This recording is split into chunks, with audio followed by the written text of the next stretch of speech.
Magandang umaga po. Narito na po magiging lagay ng panahon ngayong umaga ng Biyernes, May 8, 2026.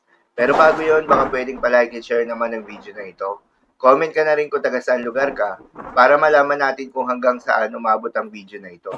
Huwag mo din kalimutan na mag-follow at mag-subscribe sa ating Facebook page at YouTube channel. Sa kasalukuyan na tayo sa pag-asa, yung binabantayan na low pressure area sa loob ng Philippine Area of Responsibility ay tuluyan ng nag-dissipate o nalusaw. Kaya naman sa ngayon, easterlies o yung mainit na hangin na nanggagaling sa may karagatang Pasipiko ang nakakaapekto sa buong bahagi ng ating bansa. Dahil dito ay asahan yung generally fair weather condition sa buong kapuluan, mainit at malinsangan na panahon sa umaga hanggang sa tanghali, subalit pagsapit ng hapon o gabi, ay asahan naman yung mataas na tsansa ng mga pag-ulan o thunderstorms. Samantala, yung binabantayan na bagyo sa labas ng Philippine Area of Responsibility na may international name na Bagyong Hagupit ay napanatili ang kanyang lakas habang kumikilos pa west-northwestward. Huli nga itong namataan sa laing 1,750 kilometers silangan ng northeastern Mindanao. Ang nasabing bagyo ay posibleng pumasok ng Philippine Area of Responsibility ngayong darating na weekend. At kung sakaling makapasok na nga ito ng Philippine Area of Responsibility, bibigyan naman ito ng local name na Bagyong Kaloy. Ang ikatlong bagyo ngayong 2026 at unang bagyo ngayong buwan ng Mayo.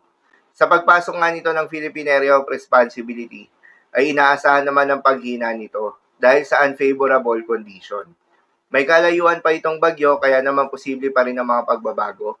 Kaya naman patuloy lamang na magantabay sa mga update nating ilalabas, lalo na ng Pag-asa.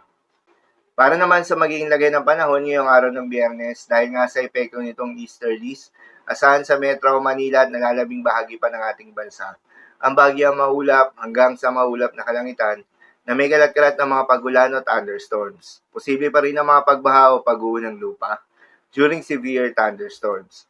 Madalas nabubuo ang mga thunderstorms na ito tuwing hapon o gabi na nagtatagal ng 1 hanggang 2 oras. Kaya naman ingat sa mga posibleng banta ng pagbaha at pag-uho ng lupa, lalong-lalo na sa mga lugar na inuulan na noong mga nakaraang araw pa.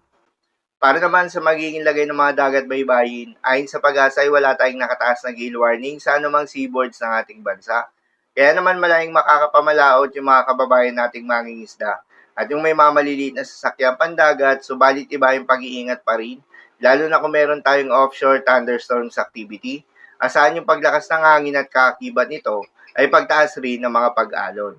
So yun lamang po para sa lagay ng panahon ngayong araw ng Biyernes. Keep safe everyone.